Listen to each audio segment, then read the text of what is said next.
하게 생각하는 교회였습니다. 특별히 에베소 교회는 다른 교회가 좀 더 다른 것이 있다면 사역했던 기간이 좀 더 깁니다. 에베소 교회는 약 한 3년, 특별히 이제 두란노 서원을 통하여서 말씀을 가르치고 제자들을 양육하고 이렇게 사역을 했던 곳입니다. 그러다 보니까 에베소 교회를 향한 사도 바울의 특별한 사랑이 좀 느껴집니다. 여러분은 특별한 사람을 향하여 어떻게 하십니까? 특별히 사랑하는 여러분의 자녀를 향하여 어떻게 하십니까? 특별히 사랑하고 있는 여러분의 부모를 향하여 어떻게 합니까? 오늘 사도 바울은 감옥임에도 불구하고 특별히 사랑하는 에베소 교회 성도들을 향하여 편지를 쓰고 있고 그들을 향하여 기도하는 것들을 보게 됩니다. 기도할 수 있다는 것, 그것이 바로 뭐냐? 사랑한다는 뜻입니다. 제가 해보니까 그래요. 사랑하는 마음이 있어야 기도가 되는 것이고 또 기도하다 보면 더 사랑하게 되는 겁니다. 비록 감옥에서 사도 바울이 기도하고 있습니다만 그 사도 바울의 기도가 에베소 교회에 큰 힘을 주게 될 겁니다. 마찬가지입니다. 여러분이 누군가를 위해 기도한다면 그것이 그 사람에게 그렇게 큰 힘이 될 거예요. 여러분은 어떻습니까? 누군가가 여러분을 위해 기도하고 있다고 생각하지 않습니까? 그것이 우리의 삶의 힘이 되고 우리 신앙생활의 힘이 됨을 믿으시기 바랍니다. 오늘 14절, 15절 우리 같이 한번 읽어볼까요? 자, 14절, 15절입니다. 같이 읽어보겠습니다. 시작. 이러므로 내가 하늘과 땅에 있는 각 족속에게 이름을 주신 아버지 앞에 무릎을 꿇고 비노니. 사도 바울이 지금 감옥 중에 무릎을 꿇고 하나님 앞에 빌었다. 이 말은 무슨 얘기입니까? 기도한다. 이런 얘기죠. 여러분, 보통 유대인들은 서서 기도를 합니다. 왜 유대인들이 길거리를 돌아다니다가 시간이 되면 그 자리에 서서 하나님 앞에 기도를 해요. 그러다 보니까 바리새인들이 그런 걸 잘했죠. 서서 기도하는 거. 그렇지만 무릎이 꿇었다. 무릎을 꿇고 기도한다. 이것은 하나님 앞에 간절히 기도했다는 얘기입니다. 여러분 생각해 보십시오. 이렇게 앉아서 기도하는 것과 무릎을 꿇고 기도하는 것 중에 뭐가 더 하나님 앞에 간절히 기도하는 거겠습니까? 성경은 특별히 무릎을 꿇었다라는 것은 하나님 앞에 간절히 기도한다 이런 뜻입니다. 다니엘이 하루에 3번 하나님 앞에 기도하는데 예루살렘을 향하여 문을 열어놓고 무릎을 꿇고 기도하잖아요. 그냥 기도했겠습니까? 하나님 앞에 간절한 마음으로 그 나라가 민족이 회복되라고 하는 그런 간절한 마음으로 기도했던 거 아니겠습니까? 엘리야 갈멜산에서 기도할 때 무릎 사이에 고개를 받고 무릎을 꿇고 기도하잖아요. 에스라 포로에서 돌아온 후에 이스라엘 백성들이 이방인들과 결혼을 하고 이 혼탁한 영적인 상태를 보며 에스라는 무릎을 꿇고 간절히 기도합니다. 예수님도 마찬가지입니다. 십자가에 못 박히시기 전에 무릎을 꿇고 땀이 피가 되도록 무릎을 꿇고 기도합니다. 오늘 사도 바울이 무릎을 꿇고 기도한다라고 하는 것은 하나님 앞에서 간절한 마음으로 기도했다 이런 뜻입니다. 그런 뜻입니다. 여러분은 누구를 위해 그렇게 간절히 기도합니까? 여러분은 우리 교회를 위해 기도하고 계십니까? 여러분의 자녀들을 위해 그렇게 간절히 기도하십니까? 오늘 사도 바울이 간절히 기도한 제목은 뭐겠습니까? 오늘 이 본문의 말씀을 통하여서 사도 바울이 그렇게 간절히 기도했던 기도의 제목이 우리의 기도의 제목이 되기를 바라고 우리의 기도 제목이 바뀔 수 있는 그런 은혜가 되기를 주님의 이름으로 축복합니다. 사도 바울이 가장 첫 번째로 기도하고 있는 기도의 내용은 뭐냐? 하나님 속사람을 강건케 해달라고 지금 에베소 교회 성도들을 향하여 기도하고 있습니다. 16절 말씀입니다. 같이 한번 읽어보도록 하겠습니다. 16절 시작. 그의 영광의 풍성함을 따라 그의 성령으로 말미암아 너희 속사람을 능력으로 강건하게 하시오며. 자, 성령으로 말미암아 어떻게 해요? 속사람을 능력으로 강건하게 해달라고 지금 기도를 하고 있는 겁니다. 여러분 사람은 속사람이라는 게 있네요. 그러면 속사람과 반대되는 개념이 뭐겠습니까? 겉사람과 속사람이 있는 겁니다. 겉사람은 일종의 껍데기입니다. 껍데기. 육신의 몸을 입고 있는 사람. 그게 바로 겉사람입니다. 자꾸 죄짓고 쾌락을 추구하고 이기적으로 살아가고 육체의 욕망을 따라 살고 싶어하는 사람, 그게 바로 뭡니까? 겉사람입니다. 그에 반해서 속사람은 어떻습니까? 영적인 사람을 얘기합니다. 영적인 일에 관심을 가지게 되고요, 영적인 안정감을 가지기를 원하고 예수님을 믿고 하나님을 섬기고 예배를 좋아하는, 이게 바로 영적인 사람이 바로 속사람입니다. 하나님을 모르고 예수 그리스도를 영접하지 않은 사람들은 속사람이 죽은 상태가 되는 거죠. 예수님을 영접하고 하나님의 자녀가 되는 순간 우리의 겉사람은 약해지고 우리의 속사람이 강해지는 거예요. 그래서 고린도후서 4장 16절에 사도 바울은 이렇게 얘기를 합니다. 고린도후서 4장 16절 같이 한번 읽어볼까요? 시작. 그러므로 우리가 낙심하지 아니하노니 우리의 겉사람은 낡아지나 우리의 속사람은 날로 새로워지도다. 우리의 겉사람, 죄를 따라가고 육신을 따라가고 자꾸 죄지려고 하고 하나님부터 멀어지게 하는 그 겉사람은 어떻게 해야 된다? 낡아져야 된다. 옛날 성경은 후패하여지다니 라고 얘기합니다. 썩어서 문드러진다는 거예요. 우리의 겉사람은 썩어서 문드러져야 되고 우리의 속사람은 어떻게 된다? 강건해져야 된다라고 사도 바울이 지금 기도하고 있고 권면하고 있습니다. 여러분, 우리는 예수 믿기 전의 상태는 겉사람입니다. 겉사람. 그러다가 어느 날 하나님의 은혜로 우리가 예수 그리스도의 십자가의 보혈을 알게 되고 예수 그리스도를 믿음으로 말미암아 하나님의 자녀가 된 거 아니겠습니까? 그때 우리 안에 속사람이 잉태가 됩니다. 예수님을 영접했다고 우리의 겉사람이 없어지는 건 아닙니다. 여전히 우리의 겉사람은 존재해서 여전히 죄를 따라 살게 하고 여전히 육체를 따라 살게 하고 여전히 쾌락을 따라 살게 합니다. 그렇지만 속사람도 마찬가지입니다. 속사람도 태어났다면 이제는 속사람이 그리스도의 장성한 분량에 이르기까지 속사람이 자라나야 됩니다. 근데 이건 겉사람이 후패해져야만이, 겉사람이 낡아져야만이 속사람이 강건해지는 겁니다. 여러분, 신앙생활 하는 사람들 중에 자기는 속사람이 강건하다고 느끼는 사람들이 있어요. 나는 신앙생활 잘해. 나는 예배도 잘 드려. 나는 하나님께 복을 받았어. 이렇게 착각하는 사람들이 있어요. 예를 들어보면은 고린도 교회가 그렇습니다. 고린도 교회 성도들은 스스로 생각하기로 자기들은 믿음이 좋은 성도들이라고 생각했고 고린도 교회는 좋은 교회라고 생각을 했습니다. 신앙의 열심들이 있었습니다. 고린도 교회가. 그리고 하나님께서 많은 은사를 선물로 주셨어요. 그러다 보니까 고린도 교회는 은사가 충만한 교회였습니다. 그러니까 하나님 앞에 당연히 자기들은 좋은 성도, 속사람이 강건하다고 생각을 했죠. 또 한 교회가 라오디게아 교회입니다. 부자였습니다. 하나님께서 막 축복을 해주셔가지고 막 부자로 살았기 때문에 라오디 교회 사람들은 자기들은 부족한 것이 없다라고 생각을 했죠. 그런데 예수님의 평가는 어떻게 됩니까?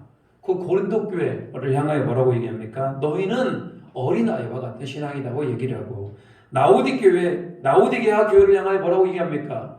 내가 너희들은 미지근 아이여서 내가 토하여 내버리고 싶다라고 얘기를 하죠. 자기들은 속사람이 강건한 줄 알았는데 주님 앞에 서보니까 강건하긴 웬 속사람이 전혀 자라나지 못하는 어린아이와 같은 신앙들 아니었습니까?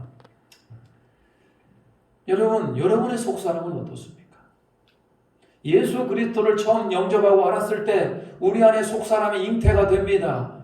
그리고 날이 가면 갈수록 신앙의 연수가 자라나면 자라날수록 우리의 속사람이 강건해지고 있습니까? 그리스도인의 장성한 분량으로 자라나고 있습니까? 이것이 우리의 문제입니다. 신앙생활을 10년, 20년, 30년, 50년을 했더라도 우리의 속사람이 강건해지지 않는다면 여러분 그것은 문제가 있는 겁니다. 그래서 오늘 사도 바울이 속사람이 강건해지게 해달라고 기도하는 것은 매우 소중한 기도이고 매우 중요한 기도이다 이 말입니다. 우리는 겉사람과 속사람 사이에서 적당히 타협하는 건 아닙니까? 겉사람 때로는 세상을 따라가고요. 속사람, 때로는 하나님을 따라가는 거 아닙니까? 오늘 예배드리는 이 현장 가운데에서는 속사람은 하나님을 예배하고 하나님을 찬양합니다만 실제로 우리의 삶 가운데 속사람은 어디 온데간데 없고 겉사람을 추구하는 건 아닙니까? 우리 자신을 좀 돌아봐야 됩니다. 사도 바울은 오늘 교회를 향하여 그리고 에베소 성도들을 향하여 속사람이 강건해지도록 기도하고 있더라는 겁니다. 여러분, 우리는 좀 기도의 제목이 좀 더 바뀌기를 바랍니다. 하나님, 내 안에 겉사람이 낡아지게 하여 주시고 내 안에 속사람이 강건해지기를 소망합니다라고, 그리고 우리의 자녀들과 우리의 손주들과 여러분 우리의 관계되어 있는 그 사람들을 향하여 중보 기도할 때 어떻게 기도합니까? 오늘 사도 바울과 같이 하나님 속사람이 강건해지게 하여 주시고 하나님과 멀어지는 죄를 짓는 저 겉사람이 낡아지는 역사가 일어나길 바랍니다라고 간절히 기도할 수 있는 저와 여러분이 되기를 소망합니다. 여러분, 그래 알겠어요. 내 안에 속사람이 강건해지는 건 너무나 중요한 거 알겠어요. 그렇다면 어떻게 하면 우리의 속사람이 강건해집니까? 어떻게 하면 겉사람이 낡아지고 겉사람이 썩어서 문드러집니까? 그것이 우리 안에 실제적인 문제 아니겠습니까? 물론 말씀에 순종하고 기도하는 것 필요하죠. 근데 여러분, 말씀에 순종하고 기도하는 것도 그 다음이죠. 그보다 더 중요한 게 있습니다. 이스라엘 민족은 철저하게 말씀에 순종하는 민족이었죠. 여러분, 바리새인이라고 하는 사람들이 얼마나 대단합니까? 말씀에 순종을 하는데 그 말씀 하나를 어기지 않기 위하여 아주 강하게 자기 자신들을 옥죄었습니다. 그게 바리새인들이죠. 유대인들은 하나같이 말씀을 잘 지키도록 노력을 했습니다. 그렇다고 해서 그들이 그렇게 말씀을 잘 지키고 율법을 잘 순종했다고 해서 그들의 속사람이 강건해졌습니까? 그러지 않죠. 오히려 하나님 나라를 해치는, 하나님 나라를 방해하는 참 나쁜 사람들의 역할들을 감당한 거 아니겠습니까? 오늘 그래서 사도 바울이 우리가 속사람이 강건해지면 무엇을 해야 될 것인지에 대해서 두 번째 기도의 제목을 우리에게 주시는 겁니다.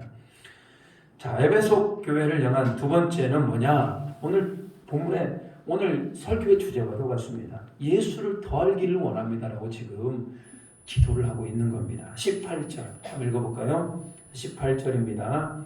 자, 시작. 능히 모든 성도가 함께 지식에 넘치는 그리스도의 사랑을 알고. 속사람이 강건해지기 위해서는 가장 먼저 우리가 해야 될 게 뭡니까? 그리스도의 사랑. 예수 그리스도가 십자가에서 나의 죄를 위하여 못 박히신 그 사랑, 하나님께서 그 아들 독생자 예수 그리스도를 내어주신 그 사랑을 더욱더 알아야만이 속사람이 강건해지는 것입니다. 여러분, 우리 하나님의 사랑을 아십니까? 우리 하나님의 사랑 알잖아요. 그 아들 독생자 예수 그리스도를 내어주신 그 사랑. 근데 우리가 이해하는 사랑은 뭡니까? 부모가 자기 자식을 사랑하는 것, 친구끼리 너무너무나 사랑하는 것, 남녀 간의 사랑도 뜨겁잖아요. 목숨을 바쳐서 자기 남자는 여자를, 여자는 남자를 사랑하고 싶은 그런 마음들이 있잖아요. 그 중에서 가장 숭고하다고 하는 사랑이 부모가 자식을 사랑하는 거 아니겠습니까? 그럼에도 불구하고 우리가 알고 있는 그 사랑보다도 더 위대하고 숭고한 사랑이 어떤 사랑입니까? 하나님의 사랑, 그게 바로 아낌없이 대가를 바라지 않고 주는 그 사랑, 그게 아가페 사랑 아니겠습니까? 우리는 그 사랑을 날마다 알아가야 됩니다. 근데 여러분, 우리가 그 사랑을 알아가야 되는데 날마다 보는 저 십자가, 예배다 보는 저 십자가, 날마다 저 십자가를 볼 때마다 우리의 사랑이 더욱더 하나님의 사랑을 알아가는 게 더욱더 깊어집니까? 날마다 예수를 알아야 되는데 예수를 아는 게 더 깊어집니까? 아니면 저 십자가가 날마다 무뎌지는 건 아닙니까? 처음에는 예수를 만났을 때 감동이 있었고 저 십자가를 바라볼 때마다 눈물이 났고 저 십자가가 나의 삶의 지표였는데 어느 날 순간부터인가 저 십자가가 무뎌지는 건 아닙니까? 여러분, 그것이 문제라는 거예요. 속사람이 강건해져야 되는데 속사람이 무뎌지는 겁니다. 그 사도 바울의 두 번째 기도 제목으로 뭐라고 얘기합니까? 예수를 알게 하소서, 하나님의 사랑을 알게 하소서, 이렇게 지금 기도하고 있는 겁니다. 여러분, 예수를 아십니까? 지식적으로 아는 것과 실제적으로 인격적으로 아는 건 다른 겁니다. 한 남자가 한 여자를 만나서 데이트를 합니다. 마음에 들었거든요. 그리고 시간 가는 줄 모르고 데이트를 합니다. 그리고 자기의 좋은 부분만 보여줍니다. 안 좋은 부분들은, 약점은 잘 보여주지 않으려고 합니다. 그러다가 결혼을 하게 됩니다. 결혼하여서 부부가 되면은 이제 모든 것을 다 공유하면서 이제 아내는 남편을 알아가게 되고 남편은 아내를 알아가게 됩니다. 이게 바로 뭐다? 알아가는 거 아니겠습니까? 예수님도 마찬가지예요. 처음에는 예수님 너무나 좋거든요. 그런데 이제 더욱더 예수님을 인격적으로 알아가기 위해서는 내 안에 모든 치부, 내 안에 모든 약한 것, 악한 것, 그런 것들을 예수님 앞에 다 드러내 보여야 됩니다. 보일 것 안 보일 것 싹 드려 예수님께 고백을 하고, 예수님 제가 죄인입니다, 이런 나를 불쌍히 여겨주시고 생명의 길로 인도해 달라고 하는 그런 친밀한 교제가 일어나야만이 예수님을 아는 지식으로 사역하는 겁니다. 성경은 그래서 예수님을 우리의 뭐라고 표현합니까? 우리의 신랑이라고 표현하죠. 우리는 예수님의 신부, 신랑과 신부가 부부가 되어서 평생 행복하게 살아가는 것처럼, 날마다 친밀한 교제를 이루는 것처럼 우리가 예수님과 날마다 친밀한 교제를 이루시기를 축복합니다. 분명한 건 예수님을 지식으로 아는 것과 예수님과 친밀한 교제가 하는 것은 차이가 납니다. 뭔가 아는 것 같아요. 성경을 뭔가 아는 것 같은데 그 안에 친밀함이 없으면은 믿음이 성장하지를 않아요. 사도행전 18장에 보면 아볼로 목사님에 대해서 이야기가 나옵니다. 설교를 굉장히 잘했습니다. 성경에 대해서 해박한 지식을 가지고 있었고 예수님에 대해서도 뛰어난 지식이 가지고 있었죠. 그러다 보니까 성경을 잘 가르쳤고 사람들이 아볼로의 설교에 집중해서 감동을 받았습니다. 근데 아볼로가 하나님 앞에서 그렇게 크게 쓰임을 받지 못합니다. 뭔가 잘 가르치기는 가르쳐요. 예수를 아는 것 같은데 뭔가 부족해요. 그것을 옆에서 봤던 사람이 누구냐? 브리스길라와 아굴라라는 부부입니다. 이 브리스길라와 아굴라라는 부부는 사도 바울을 통하여 예수님을 알게 되고 사도 바울과 함께 살면서 영적인 훈련을 받았던 자입니다. 예수님이 누구인지 친밀한 교제가 있었던 사람이 브리스길라와 아굴라입니다. 그런데 아볼로의 설교를 들어보고 분명히 성경도 잘 알고 예수도 잘하는 것 같은데 뭔가 부족한 거예요. 뭔가 허한 겁니다. 그러다가 깨달았습니다. 아볼로에게는 뭐가 없다? 성령의 임재, 성령의 역사가 없구나. 그래서 아볼로를 데려다가 성령에 대해서 알게 합니다. 성령의 임재에 대해서 알게 하고 예수 그리스도와 친밀한 교제에 대해서 알게 합니다. 그러고 난 다음에 어떤 일이 발생합니까? 드디어 아볼로에게 성령이 임하게 되고요. 예수 그리스도와 친밀한 교제가 일어납니다. 그러니까 사람이 바뀌면서요, 아볼로라고 하는 아주 훌륭한 사역자가 된 거 아니겠습니까? 아무리 설교를 잘해도요, 아무리 사람들에게 감화감동 역사가 일어날지라도 예수님을 아는 친밀함이 없으면 뭐가 일어나지 않는다? 역사가 일어나지 않는 겁니다. 오늘 사도 바울은 그걸 정확히 알고 있어요. 그래서 예수 그리스도를 아는 지식이 어떻게 해야 된다? 자라나야 된다. 자라나기 위해서는 예수 그리스도와 친밀함이 있어야 된다. 지금 이렇게 말하고 있는 겁니다.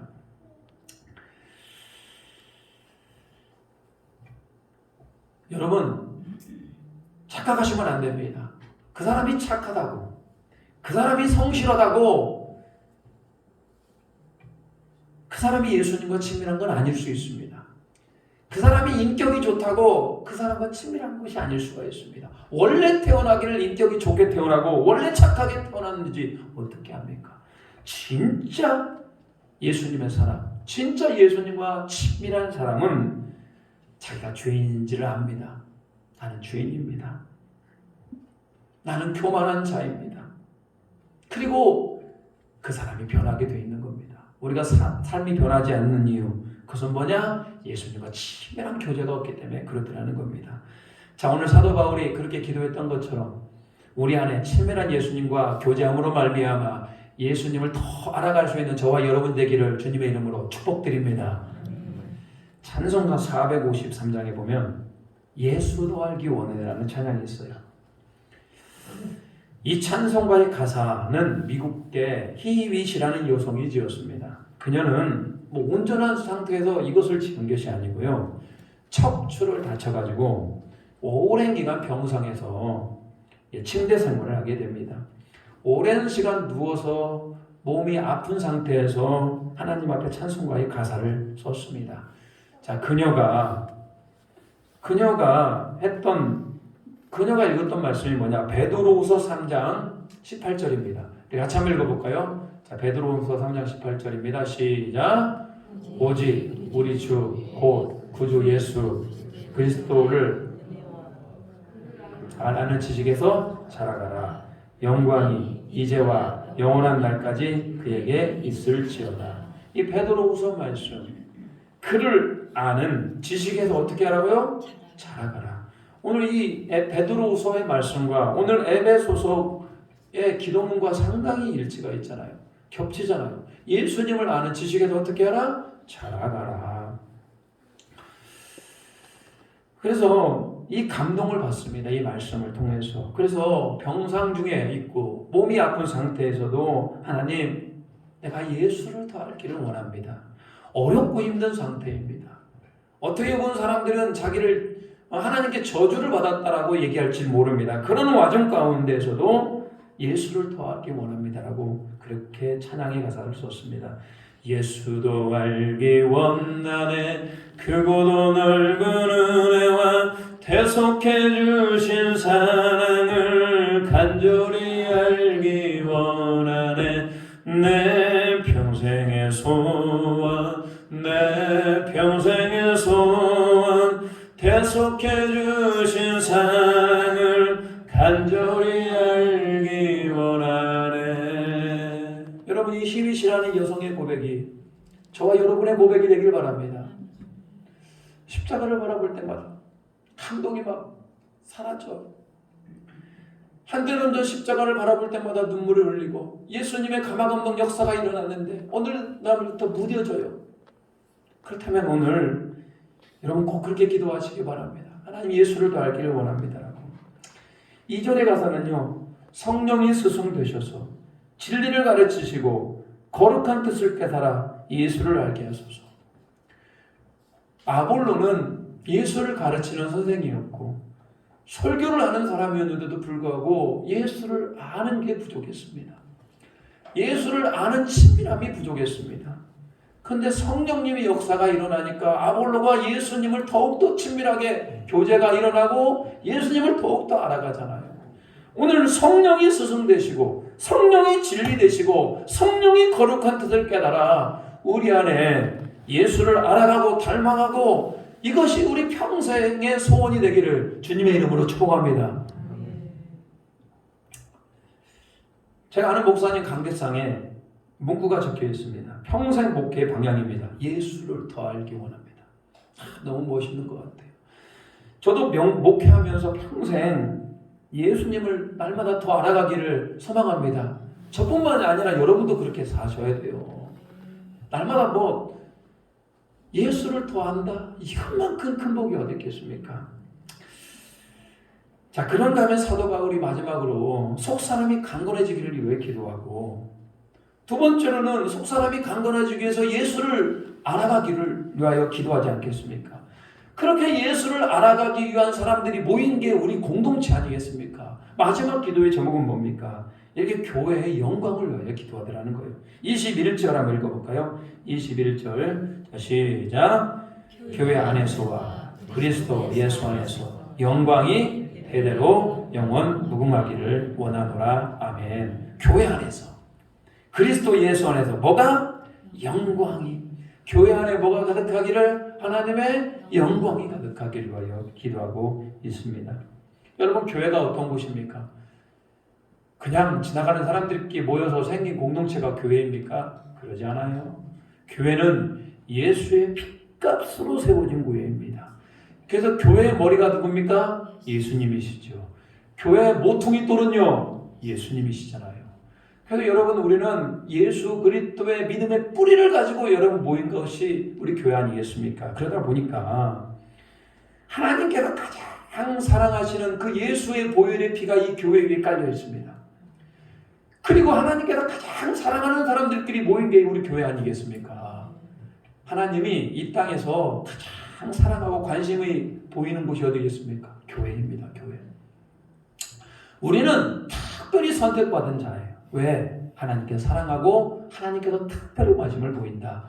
지금 예배 현장 가운데 우리만 예배하는 거 아닙니다. 우리 하나님 이곳에 같이 임재하여 주시어서 우리 예배를 받으시고 우리의 심령에 가망 감동 역사를 주시고 하나님 너무나 기뻐하시는 곳이에요.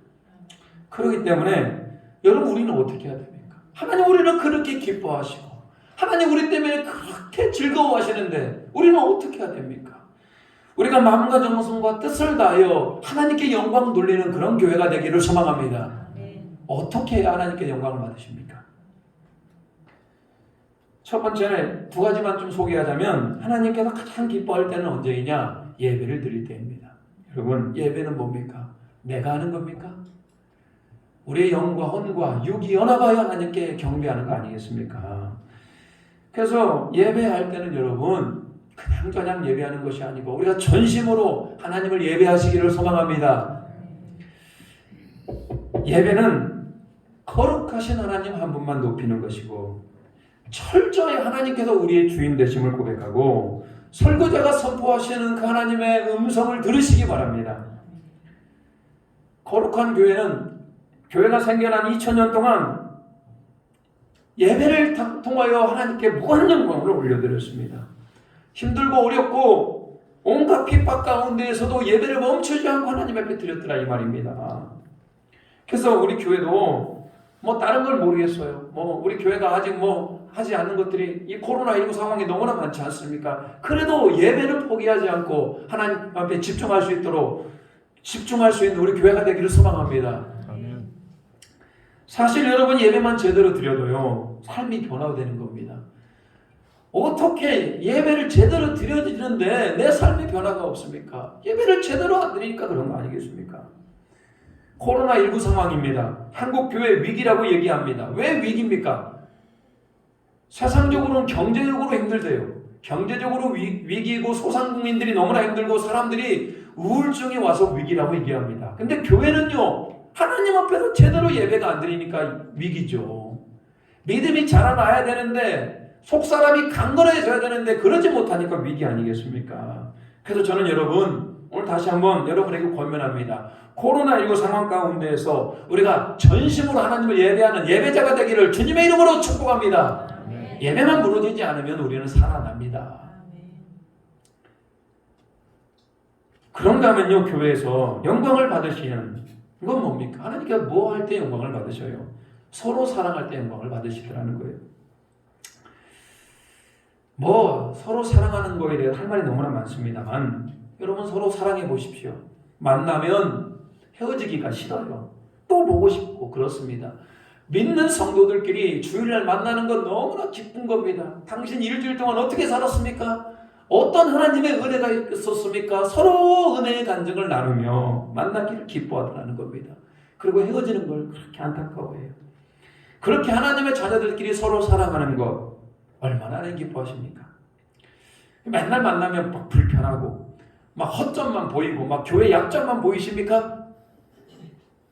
막 질투가 일어나고 막 그렇습니까? 여러분, 그렇다면 하나님의 마음을 좀 아시기 바래요. 저도 성도들끼리 서로 사랑하는 거에 대해서 감이 별로 없었습니다. 그냥 계명인가 보다. 근데 제가 담임 목사가 되니까요, 이게 너무나 귀한 겁니다. 아니, 이것이 교회의 수준인 것 같아요. 성도들끼리 얼마나 사랑하고 성도들끼리 얼마나 아껴주는가, 이것이 교회의 수준이라는 겁니다. 저희 첫째 아이와 둘째 아이가 사이좋게 잘 놀아요. 아무래도 이제 남자 아이들이다 보니까 우리 첫째 아이가 이제 둘째 아이를 잘 데리고 놉니다. 지금은 이제 서로 막 장난도 치고 잘 놉니다. 그러다 보니까 막내 아이가 딸이다 보니까 오빠들과 잘 어울리지는 못하는 거예요. 오빠들이 너무나 과격하다 보니까 딸은 좀 이렇게 소외가 됩니다. 그런데 요즘 저희 둘째 아들이 이 막내 딸과 막 제법 놀아요. 막 소꿉놀이도 하고요. 상황놀이도 하고 막 그렇습니다. 근데 그렇게 둘째 아이가 셋째 아이와 놀아주는 거 아무것도 아니지 않습니까? 그런데 이 부모 입장으로서 그 아이에게 고맙더라는 거. 그래서 엊그저께는 그 아이에게 고맙다 얘기를 했습니다. 아무것도 아니잖아요. 둘째 아이가 우리 셋째 아이와 놀아주는 게 뭐가 대단한 겁니까? 근데 부모 입장으로 고맙다 그랬습니다. 진짜 고마웠거든요. 근데 그때 하나님의 마음이 느껴졌습니다. 그렇구나. 교회라는 게 그렇구나. 교회 안에 소외되고 어렵고 힘들어하는 지체들이 있어요. 그러면 가서 그 사람과 교제하고 그 사람을 위해 기도하고 그 사람과 영적인 교제로 하나 되는 것, 이것이 뭐다? 하나님께서 우리에게 이렇게 말씀하실 겁니다. 고맙다. 여러분 그 하나님의 마음 느끼십니까? 고맙다. 우리끼리 사랑하지 못하면 어떻게 불신자를 사랑합니까? 불신자가 왔을 때 우리 교회 분위기는 물론 하나님의 영광 가운데 그런 압도되는 분위기가 있습니다만 우리 분위기를 결정하는 것이 또 사랑 아니겠습니까? 자, 우리 교회가 부흥하기 위해 사랑이 필요한 건 아닙니다. 부흥은 하나님의 손에 맡겨져 있어요. 우리가 서로 사랑해야 되는 건 뭐냐? 그것이 하나님께 영광 돌리는 거라는 거예요. 하나님의 자녀된 자들이 서로 사랑하고 서로 아껴주고 서로 챙겨주고 얼마나 하나님 기뻐하십니까? 그래서 우리 교회가 오늘 예배로 승리하시고 서로 사랑함으로 말미암아 하나님께 영광 돌릴 수 있는 그런 귀한 공동체가 되기를 주님의 이름으로 축복합니다. 오늘 사도 바울은 가슴 벅차게 지금 사랑하는 마음으로 편지 쓰고 있습니다. 그들을 향하여 기도하고 있습니다. 하나님, 에베소 교회 성도들이 속사람이 강건해지길 바랍니다. 속사람이 강건해지기 위하여 예수를 날마다 돌아가게 해주시고 에베소 교회 성도들이 하나님께 영광 돌리도록 기도하고 있습니다. 저도 마찬가지입니다. 여러분을 향하여, 우리 에덴 장로교회를 향하여 하나님 우리 성도들이 속사람이 강건해지게 하시고 예수를 더 알기를 원하고 우리 교회가 하나님 앞에 무한 영광을 돌리기를 원합니다라고 기도하고 있습니다. 여러분도 그렇게 기도하고 여러분의 가정과 여러분의 중보 기도자를 향하여 그렇게 기도할 수 있는 저와 여러분이 되시길 바랍니다. 더욱더 감사한 것은 뭐냐? 우리를 그렇게 가만 놔두지 않아요. 우리 예수님도 그런 마음으로 기도하고 계시고요. 우리 성령님도 그런 마음으로 탄식하고 있습니다. 우리가 기도하고 있고 예수님도 기도하시고 성령님도 기도하시고 하나님도 원하기 때문에 결론적으로 우리는 그런 성도가 될 것입니다. 우리는 결론적으로 그런 교회가 될 것입니다. 우리는 속사람이 강건해질 것이고 예수는 날마다 알아갈 것이고 우리 교회는 하나님께 영광 돌릴 것입니다. 지금은 부족해 보입니다. 지금은 허점도 보입니다. 그렇지만 우리가 간절히 사모하고 기도하고 언젠가는 그렇게 이루어갈 것입니다. 그런 에덴 장로교회가 되기를 주님의 이름으로 축복합니다. 아멘. 그런 여러분의 가정과 여러분의 자녀들이 되기를 주님의 이름으로 축복합니다. 아멘. 우리 같이 한번 기도합니다. 오늘 에베소 교회를 향한 그 사도 바울의 무릎을 꿇고 간절히 기도하는 마음 우리가 같이 한번 기도했으면 좋겠습니다. 하나님, 내 삶 가운데 속사람이 강건해지게 하시고 예수를 알게 하시고 우리 교회가 하나님 앞에 영광 돌릴 수 있도록 주님 도와주시라고 같이 한번 기도합니다. 주여, 하나님 아버지, 오늘도 은혜 주심을 감사드립니다. 은혜의 은혜가 나타나게 하시고 오직 영원을 낭만하는 자가 되기를 소망합니다. 오늘도 그 에베소 교회 성도들을 향하여서 속사람이 강건해지고 예수 그리스도를 날마다 알아가며 특별히 하나님 교회가 무한 영광 돌리기를 바라는 마음으로 기도했던 것처럼 하나님 우리는 장로교회가 하루 우리 안에 강건해지는 역사 일어나게 하여 주시옵소서. 겉사람이 썩어 문드러지며 속사람이 강건해지며 바라기는 나 예수 그리스도를 더욱더 알아가며 우리 교회가 무한 하나님께 영광을 돌릴 수 있는 그런 교회가 되게 하여 주시옵소서. 주의 부르심을 따라 사람을 살리는 일에 부족함이 없게 하여 주시고 오직 겸손과 온유함으로 나가게 하여 주시고 그리스도의 사랑을 알기를 소망합니다. 주여 알기를 원합니다. 주여 알기를 원합니다. 주여 간절히 기도합니다. 예수를 알므로 말미암아 우리 삶이 변화되게 주여 붙들어 주시고 우리의 속사람이 강건해지게 하시고 무한 영광 받아 주시옵소서. 하나님, 우리가 속사람으로 강건해지게 하시고 그리스도의 사랑은 날마다 알게 하시고 우리 교회가 날마다 하나님 앞에 영광 돌릴 수 있는 그런 신앙 공동체 되기를 소망합니다. 이런 마음의 소원함을 가지고 이제 세상으로 나아갑니다. 세상 가운데 지지 않게 하시고 주 예수 그리스도의 십자가의 능력으로 승리할 수 있는 우리 모두가 되게 하여 주시옵소서. 예수님의 이름으로 기도 올리옵나이다. 아멘.